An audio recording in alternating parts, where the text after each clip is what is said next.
Salona, Here. Commissioner Calucci is absent. Commissioner Grace? Here. Commissioner Lozey? Here. And Commissioner Parent is absent. Minutes of the previous meeting.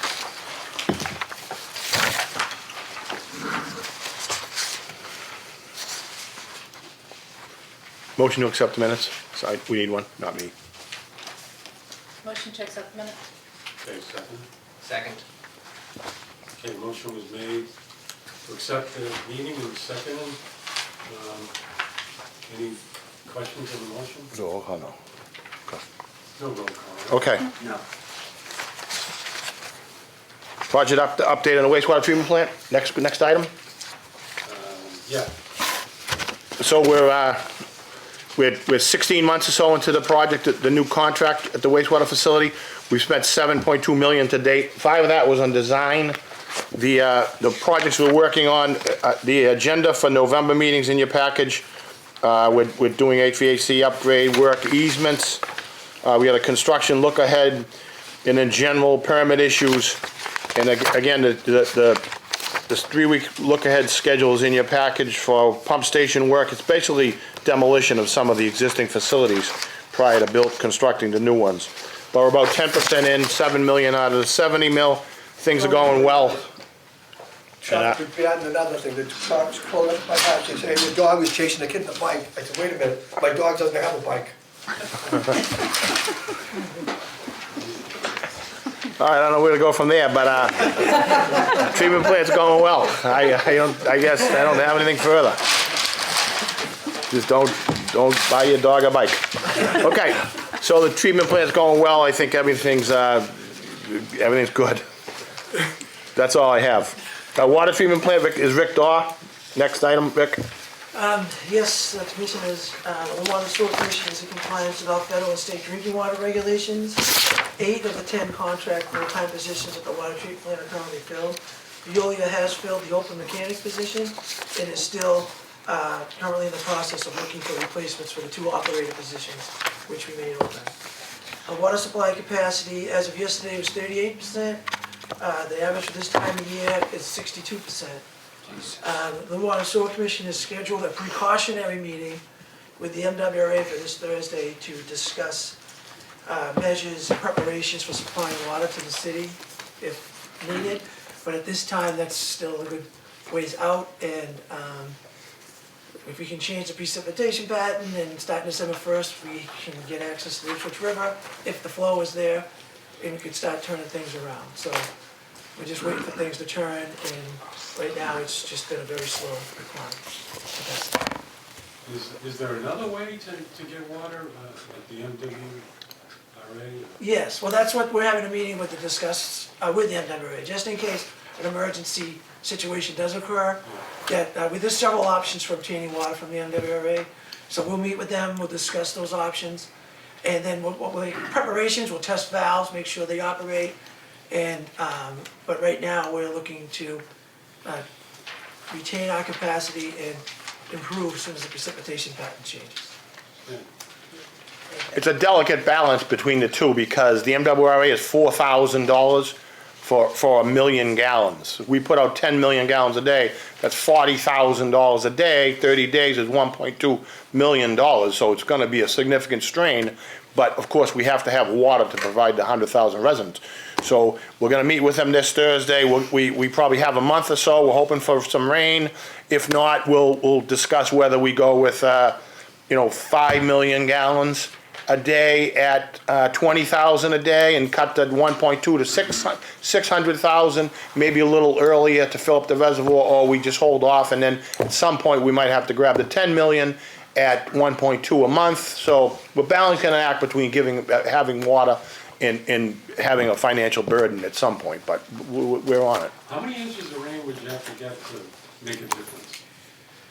Well, you'd have to, if we could average an inch a week, Couple that would inches. turn things around. Or if we could get an initial push of 2 or 3 inches and then just maintain an inch a week, by December, by January, definitely we'd be able to start making inroads. But right now, we've seen, it's kind of a very strange props was the rain, the way the precipitation pattern has been. A lot of rain's just gone just a little bit east, a little bit west, south. Yeah. It's like we're in the center. Right. It's been really, I've never seen anything like this, where the area has received a lot of rain, but just this little northeast Mass has missed it. Right.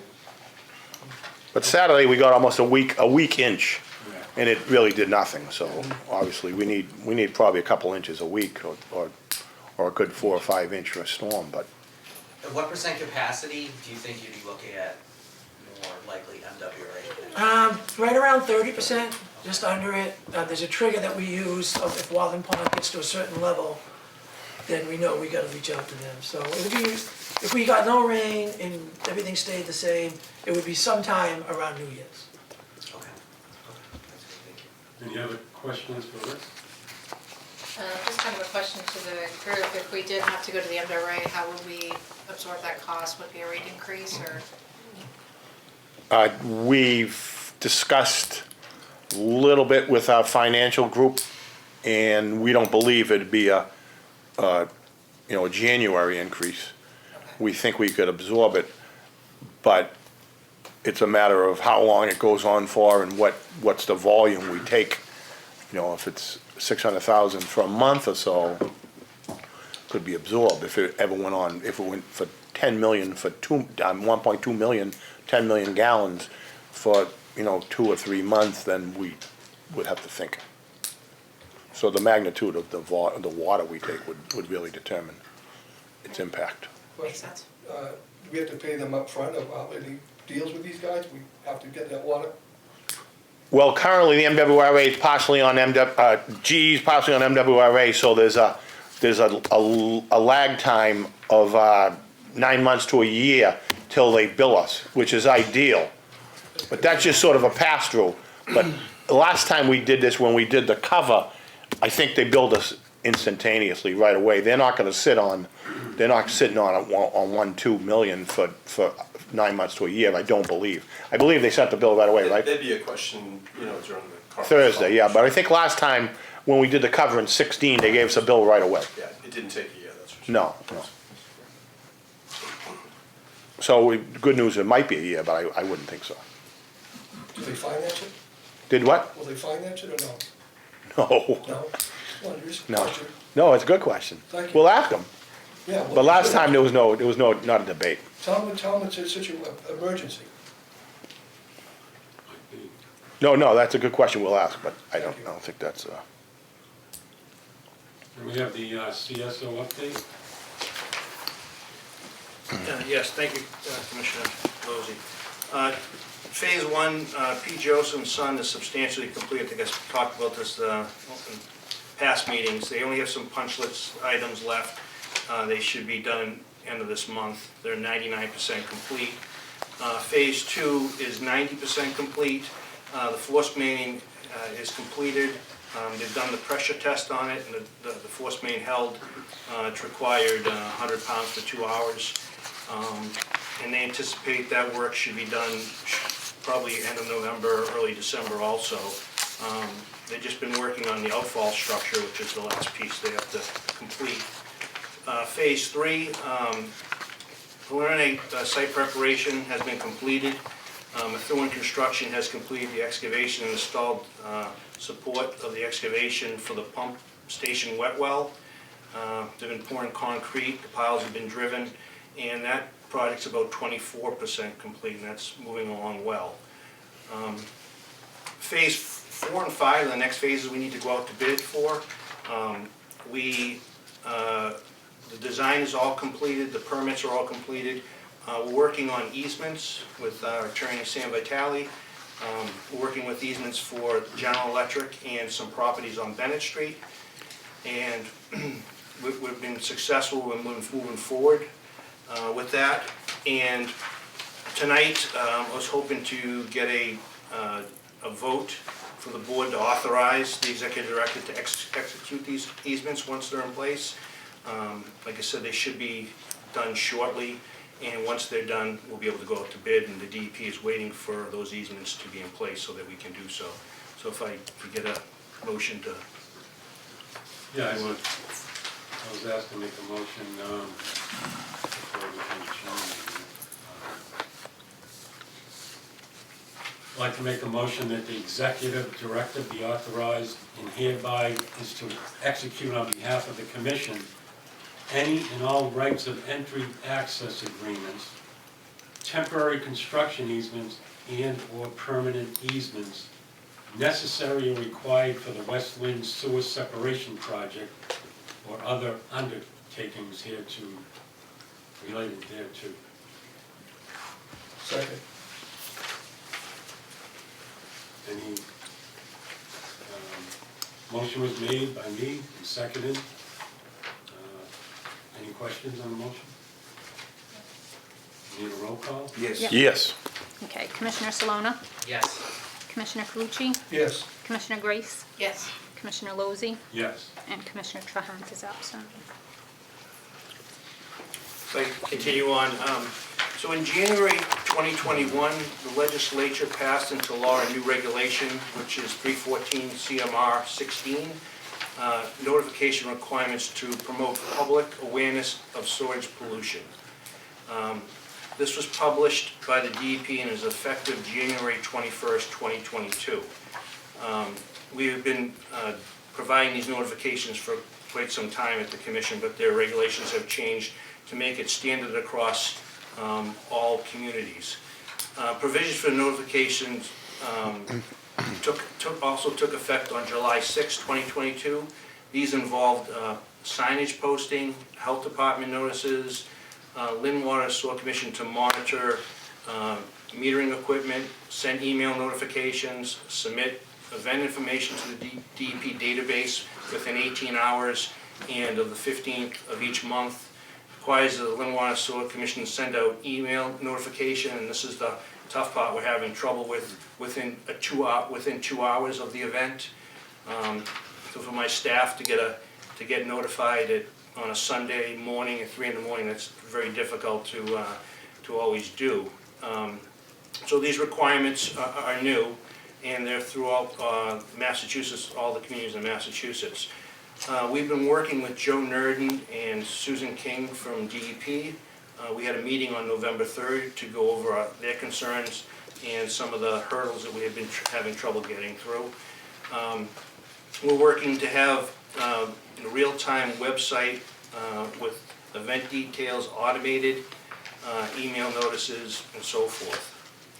Through our discussion with DEP, the city of Haverhill, Manchester, New Hampshire have been somewhat successful in providing these notifications done automatically through the computer system and so forth. During those discussions, we found out that CDM Smith, who is one of our engineers of record, are the ones that provide that service for those communities. I have Bob Button here from CDM Smith, if you want to weigh in a little bit. Sure. I'm looking to request a little help from CDM to kind of get us through the hurdle. We've been working diligently to get this done.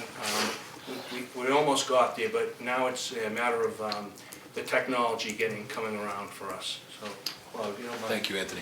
Good evening, everyone. My name is Bob Button. I'm with CDM Smith. Thank you for having me tonight. As Anthony said, we've been trying to help with some behind-the-scenes support, specifically on the automation pieces in the reporting under the new DEP regulations. Not for CSOs, but for SSOs in both Saugus and Revere. We've helped them develop their plans, and we've been able to automate it so that the field crews are able to basically log in with an iPad or with their phones, put in the address information, and then have it automatically send the notices out that are required under the regulations, and more importantly, also send them out in the various languages that are required. Mass DEP requires, if you're above a certain percentage for different groups, that you have the information provided in their language so that they can understand the situation and understand it in a timely manner. As Anthony said, many communities have been struggling with this 2-hour notification because, you know, it happens in the middle of the night or it happens on weekends when their staff is limited, and certainly their IT folks and their translators, you know, aren't on the second and third shifts. So we've been trying to find ways to make the reporting compliant with the regulations and also as simple as we possibly can.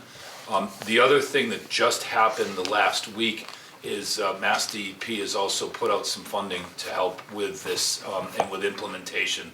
So we'll work, if that funding is applicable to you folks, to try to get it's a competitive grant process. There are 18 or 19, I believe, CSO communities in Massachusetts, and we'd work to try to get you on that list to help out with anything that you may need, and that's what we started to work with Anthony on. Happy to answer any questions if you have any. Is the 2-hour window, is that, because I know we've talked before about the false triggers, so is it 2 hours after, what's the technical trigger? That somebody comes in on the computer saying something has happened, but do you still send out someone to confirm it, or how does that 2 hours? So now they want to release the information right away within a 2-hour window, and they're allowing 48 hours to make a correction on it. Okay. But so in the past, we do it the other way, we were confirming first before we sent out. Now the new regulations say send out the information, and then within 48 hours, you do your due diligence. Again, if it's on the weekend, or do your due diligence and then retract it within 48 hours. That's If I could just add a little to that too. In addition to the initial notice and the ability to retract, if you've got a continuing discharge, there's notification requirements along the way during the discharge so that the public stays informed. And we would work to have that automated as the initial notification as well. Thank you, Bob. Sure, my pleasure. Okay. On to the Kings Beach update. There's something in your package, a brief overview, but Anthony and Eric Kelly from Environmental Partners is here this evening to give you a further update. Yeah, just when we last got together, we've seen two additional illicit connections have been disconnected, so that brings us to a total of 3. 2 of them were in the Gilbert Street area, one at 39 Gilbert and one at 43 Valley Road. In total, based on water consumption for the past calendar year, November to October, that removed just shy of 100,000 gallons per year from the 3 properties that have been disconnected. Our next setup with the CCTV crew is going to be to go back down to the Seymour area, which is basically we're going to be checking all sewers and drains off of Seymour to see if we can find rehabilitation projects. The commission staff did find some damaged sewer during our initial phase down there, so they did some spot repairs. We're going to go through and look at all the side streets and see if we can make a bigger project out of it, to see if it's all the old clay tile, go in and do more work down there, because that might be some of the vulnerability. We found no illicits in that area, so it might be kind of that indirect issue down in that stretch. While we're doing that, we're also going to go back and revisit some of the sites where we did not find any illicits with the TV work, and see if we can replicate the results we had from the summer, just to see if it's still prevalent. For instance, just like the Gilbert Street area, relatively speaking, didn't have the highest concentrations of the parameters we were looking for, but we found 2 direct connections. So there isn't a perfect, if you're doing your grab sampling and you happen to just miss it, you might not see it. It might be kind of more residual, or in the case of where we were on Mariana, that was like a true smoking gun. So we're going to go back and look at that and plan for ultimately work our way through a couple other areas with the TV cameras while we have in these low flow conditions, and then ultimately we're going to go and inspect all of Stacy Brook, basically between Mariana and all the way down to Sanderson. Hopefully under lower flow conditions, mainly just to see if we can see anything of interest to get ahead of the spring flows. We tried some areas over there, and the flows in the fall and the summer were still too high during the heavier rain events. The cameras just couldn't access. So that's the plan to get us through the next few months. DEP's asked we keep updating them with a little inventory of any illicit disconnects as part of that. So right now we just have those 3. We'll have a semi-annual report to EPA and DEP due in January to document the last 6 months. But just slow and steady right now, and then really the focus is going to be to try and start finding projects where it's more repair and rehab, where it might be vulnerabilities to the system from the aging infrastructure and not necessarily the direct connections. So that's where our focus is in the next 2 to 3 months. I got a question. You disconnected some pipes from Gilbert, you said? Yep. What do they do with that when you disconnect them? What happens now? they're now tied, so Into the sewer. a sewer service ladder will be from the house directly into the drain. In this case, it would have been old sewer that should have been disconnected, was the way it was on Mariana. If it's tied in illicitly to the drain, they actually take it back a certain length so they can go by gravity and send it to the sanitary sewer. So in the case of the one at Wayne Ave, it was only they only to replace about 12 feet of sewer lateral, even though the property's lateral was over 100 feet long. Wow. It was off a side street. So some of these might be 25, 50 feet long total of the property, but they bring it back as far as they can to get the slope to get it to the sewer. The commission staff took care of the last two. Gioso took care of the first one because it was actually part of their former contract area. So those are the three to date though, but it was not quite 100,000 gallons over the 12-month span prior to. On Valley Road, either in 2012 or 16, the contractor tied a bathroom from the basement into the drain on Valley Road. And so our own staff dug up over the connection into the drain and capped it in the drain and put it in the sewer, and now it's in the right pipe. But a contractor did it at that time period, and it's unfortunate, but that's what happened. Was that permitted work or? I believe so, yes. Just curious. Yes. Those locations, they're all residences? Yes, Yeah, all yeah. single-family residences actually today. So in the scheme of things, that's one other thing we're tracking, just because if you get into more multi-units, you might, the flows could be significantly higher, so. Sure. And we are working with Swampscott on the largest steering committee, and we just came across a report from Swampscott, done by Kleinenfelder, I think from March of 21 maybe. And they had a submain on Bank Street, I believe, and maybe Stetson Street that had from the submains like readings in the 30,000s. Ours are, 500, whatever. So they had some really bad readings. We're not perfect, but we didn't have any 30,000 numbers. So we're looking into it. I think they even did some construction on that. So I don't know the timing of what they did or how they did or any post readings, but they had some shocking numbers. Have they done remediation on that, do you know? I believe they did do some remediation on those two sections, but they didn't do further testing. Interesting. Yeah. We mentioned that we're gonna do some intermediate testing.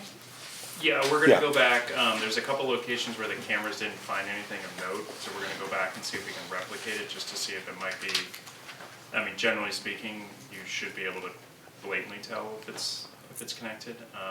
But in those instances, like on Upper Chestnut between Western and Allen, we both TV'd and smoke tested and didn't have any, but we had, levels of creeping towards 10,000 CFUs. So we're gonna go back and screen a couple of key locations just to see if it was just if we could repeat those results and don't find it, we might have to go chase further up, but there was nothing definitive in a handful of the areas.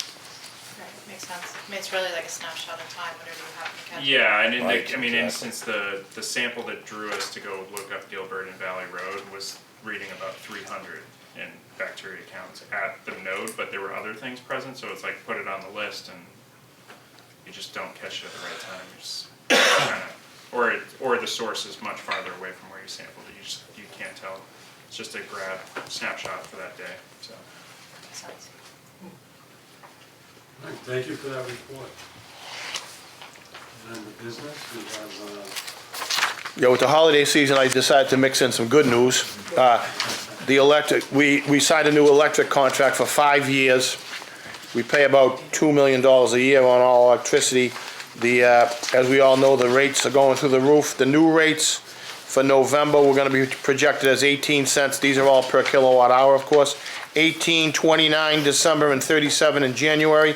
He also gave me a 6-month window, which looked equally as poor. So we entered into an agreement for 5 years at 9 cents a kilowatt hour. The estimated savings is $772,000 over the next 3 months, and we'll go from there. We're doing the same thing on the wastewater treatment pump stations that we have, that is currently at 13 cents, but we're gonna get that back down to 9 cents as well. and then we'll be good for 5 years. So that's a little bit of good news. No vote there, that's just a story. The next one is lead pipe services with the Mass DEP. Anthony can update you this, but it's basically a grant program that CDM Smith is gonna handle, and we're gonna do some further evaluating and replacing of any lead lines in the city. Anthony? Sure, so the commission is currently in compliance with its EPA's lead and copper rule. However, the EPA has finalized short-term actions under a new law, the new lead and copper rule revisions. This work needs to be done by October 16th of 2024. In your package, there's an application and a proposal from CDM Smith. To financially assist suppliers to come into compliance, Mass DEP is currently offering 100% loan forgiveness through the Massachusetts State Revolving Fund. So they're looking to foot the total bill to do this work. What is of the essence is to get this information and this stuff into them as soon as possible. So we got on top of that rather quickly. CDM has helped us set up a program for it. Again, Bob's here to go into more details with it. It's a financial agreement. Again, it would be using the state revolving fund, similar to the way we'd be using, the way we use it for the CSO project. And this is a rolling funding, which the CSO, normally you have to apply for this in August, and then you get on the list. This is a rolling one. It's first come, first serve. I believe there's about $20 million of financial assistance out there. The commission just wants to get on top of this early so that we get a good bite of the apple here. Bob, if there's anything else you want to add Sure. to that, to be great. No, I think you hit on most of the key points with it, Anthony. The biggest portion of it is the 100% principal forgiveness. So they require you to go through the SRF process as you would normally, but then when it comes time for the debt service to be paid back, the DEP will forgive 100% of the loan application. So we pulled together a proposal to look at just shy of 22,000 water services that exist in the city, to look at not only the private side of the service from the curb cut into the meter, but also the public side, and then most importantly, the goosenecks for any that exist, because that'll create a lead service even if the rest of the service is in compliance. So we're gonna work with existing records and data that you have to identify suspect conditions and then do more aggressive follow-up work, with the goal of having these all identified by next October, as Anthony said. And then the lead and copper rule revisions also require a plan to eliminate all of the services in short order after that as well. So that'll help you with a plan to address that long-term concern. Lead in drinking water is a major issue, major health issue, and it's very important to address it, so. Question, what about why is copper in this equation? It has to do with the minerals in the water and the water quality, so that they govern the water quality and the service pipes, and it's a combination of lead and copper that can have negative impacts. The lead is the most negative. So I have a question. So the service, the commission is responsible from the main to the shut-off for the repair of the service. From the shut-off into the home is the homeowner. So Correct. even if they did have lead, you're gonna tell a homeowner, you have lead, you have to replace your service. It could be, $3,000, $4,000, $5,000. So a lot of times the homeowner's reluctant. Under this program, they're gonna get it replaced under the zero loan from the state, and they're gonna have a brand new service? No, this is only to identify the problems in the services. The actual construction and replacement of the services would come once they're identified.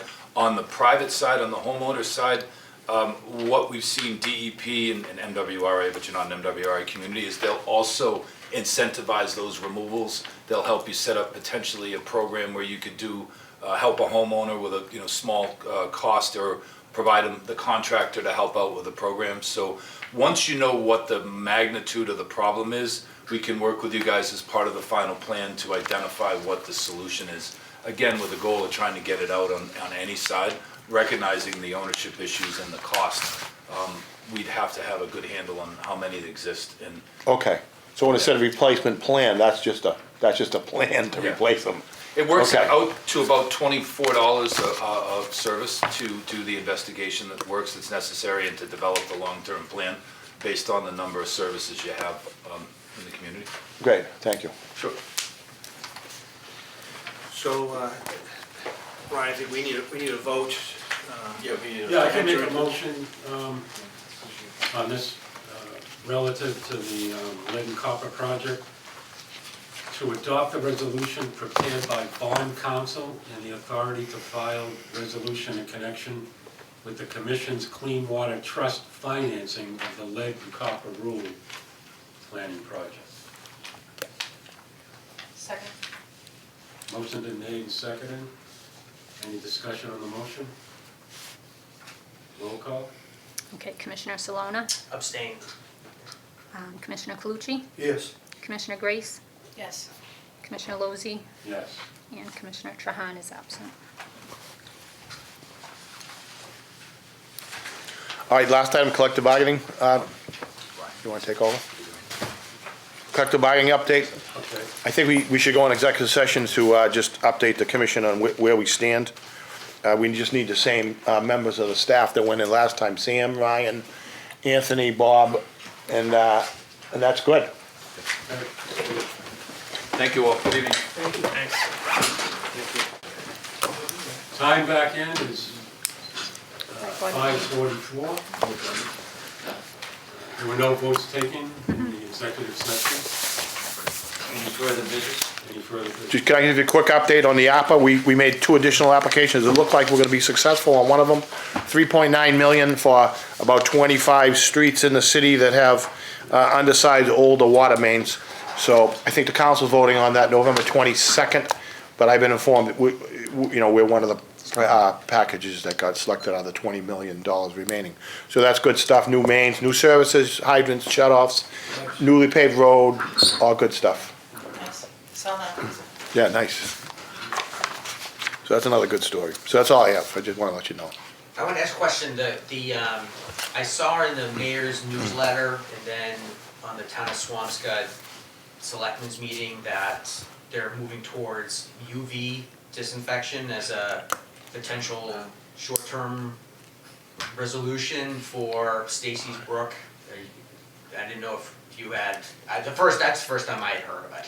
Was that, I know that they were looking at UV, but I didn't know they had, whatever, the steering committee or whatever had come up with some kind of, identified what their next phase or the goal was. Well, there were 6 alternatives that were evaluated. We narrowed them down to 3, UV, chlor, dechlor, and a pipe extension.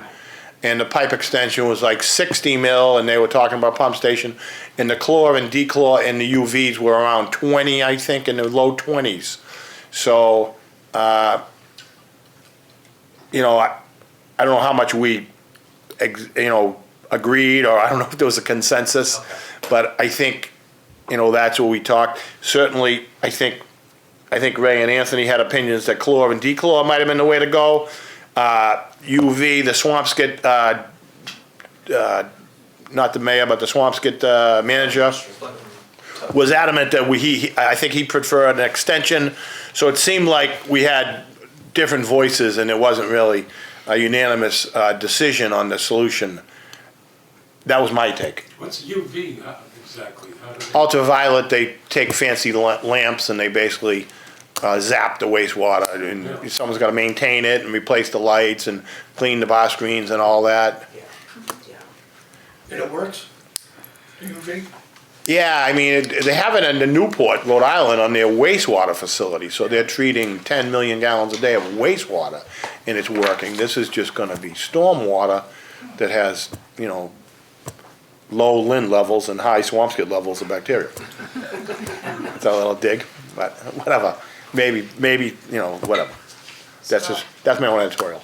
So there'll have to be some agreements on who's gonna maintain it and all that, right? Yeah, and how we paying for it? Where's it gonna Yeah, more importantly, how we paying for it? Because originally we had a nice group of of the politicians, and I thought, you know, there was gonna be some money. The last time I talked to them, they suggested that would go through the SRF program at the 2% loan, and maybe Lynn would make out the application and start the funding source, and Swampscott would sort of piggyback on that. So, I mean, we got a long way to go, and it seemed like it was somewhat being shifted into our ballpark. So, Interesting. I don't know. What about the money that was set aside? I thought there was like a bond set aside for 5 million or something. Yeah, 5 million, they have 2.5 and we have 2.5. I think they're spending their 2.5, we still have it. The agreement was, Senator Creighton, in the language, authorized the city of Lynn to have it, so we haven't received a penny of that, even though we're doing the IDDE work, and we're spending money TV and cleaning and doing things, but I mean, if we have to save that money for the big fix, I guess that's fine, but we don't even have possession of that money, Interesting. so. The earmark stated the city of Lynn, not the Lynn Water and Sewer Commission, which means that the city of Lynn would then now have to request it from the state agency for the money that's sitting there, and I think the money's still sitting at the state level. The city of Lynn doesn't even have it. Yeah, the mayor has indicated, in fairness, he said, if you do have some projects that's gonna help the beach, then immediately do them. So that's why when we look at these 6 systems on Seymour or whatever, we have to place 200 feet of pipe, we can do that with some of this earmarked money, but we'd have to do quite a bit of those repairs for 2.5 million. So I mean, if we had like 10 of those, we could put a document out tomorrow and start to do it, but we only really have 1 right now, so we're doing the best we can. Are there any opportunities with, and this might be ignorance on my part, with the BIL, the bipartisan infrastructure?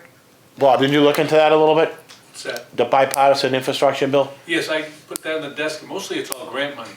Okay. I looked at it, I took it, it's a gigantic package. I have the section that would affect us printed out on my desk, I can go get it, but if you look at it, it's all matching grants and it's actually, but it's all for stuff that I don't think would affect us. Doesn't it trickle down to the DEP through the SRF program as well? Yeah, it's mostly for the SRF program. Right, and then when it's gonna be a 2% interest, that's what, the outfall pipe or the UV or the chlor, dechlor that's gonna be that funding source, so it's the same thing, more or less. Or if it's a 30-year project, it's 2.4%. So Right. they raise the rate. Right. Which should be a 30-year life anyways. Yeah, right. Then new business, anything? I want to say thanks again to the staff. Robin and I did a tour de force of the drinking water, the wastewater plant a few weeks ago. And I met some of the staff and saw the facilities, and it was really good. Yeah, very impressed. You're welcome, yeah. Yeah, thanks for having us. Yeah. Yeah. Some Thank- works. thanks for Yeah, coming. nickel tour. Thank you. Good, Good job. yeah. Thanks for coming. The wastewater treatment plant's hiring. Any interest? I actually, some people were. No, I'm only kidding. Squeamish by, I was. Yeah, he wanted to go in and see her. I just want, the smell doesn't bother me, it's fine, it is what it is. So, just curious to see how it works, right? It's just, I mean, people did you cleaning out like the it? screen. Right, the dewatering building's tough. Yes. So, it's worth seeing, seeing it is different than reading about it, Yeah. so. Right, it's important to see. definitely. Yeah. You've been down there numerous times. A couple times. Yeah. Let's go with Dave Ellis. Right. All right, I think we probably, a motion to adjourn if we're good? Motion to adjourn.